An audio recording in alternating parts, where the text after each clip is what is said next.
ఎందుకు తీసుకొచ్చినావు? అబ్బలత, నా కోసం నువ్వు చేపల కూర వండుకొని తీసుకొచ్చినావా?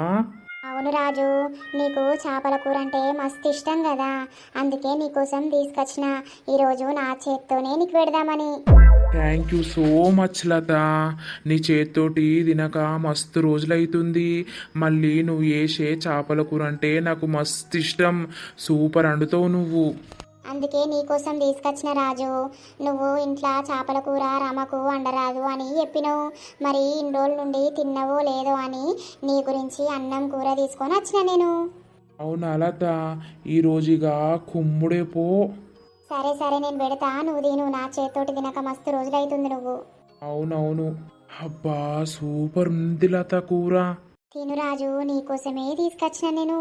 ఇంకొంచెం పెట్టాలా? ఇది తిన్నాక వేసుకుంటా లత. ఎన్ని రోజులైతుందో ఇంత మంచి కూర తినక. అవునా రాజు, పాపం. ఎప్పుడన్నా నేను వండిద్దును కానీ ఇక నా బాధలు నాకే ఉండే.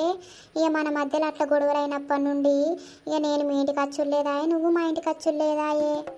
అవును లత, నీ చేతి వంటైనా ఏదైనా మస్తుంటాయి. ఒక బుక్క పెడితే తిను లత. వద్దు రాజు, నేను తినే వచ్చిన, నువ్వు తిను. గింత అన్నం గింత కూర తీసుకొచ్చినావు, ఇదంతా నాకు కొడుతుందా? ఎందుకు కొడవది? కడుపు నిండా తిను. గిది బాగానేనా? మొగోళ్ళు ఒక్కొక్కళ్ళు ఎంత తింటారు? నాకు నిన్ను చూస్తేనే కడుపు నిండిపోయినంత విలువైతుంది. తిన్నా ఒకటే, తినకున్నా ఒకటే. ఆపు రాజీగా, నువ్వు చెప్పమంటే మస్తు చెప్తావు.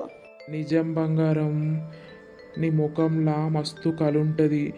ఎందుకో కానీ నిన్ను చూసే వరకే నా కడుపు నిండిపోతుంది. నాకు ఎందుకో సంతోషం అనిపిస్తుంది. నా మనసు అంతా నిమ్మలమవుతుంది. పాపు, వన్ ఆపు కానీ ఫస్ట్ తిను. అప్పుడప్పుడు నాకు ఇట్లా అండుకత్తవా? ఎందుకు అండుకరాని రాజు, అండకస్తది. పుష్కన ఇటు ఎవరు రారు కదా. ఇప్పుడు ఎవరు వస్తారు రాజు? ఎవ్వరు రారు, నువ్వైతే తిను. మస్తు రోజులకు ఇంత కడుపు నిండా తిన్నాలత. Thank you.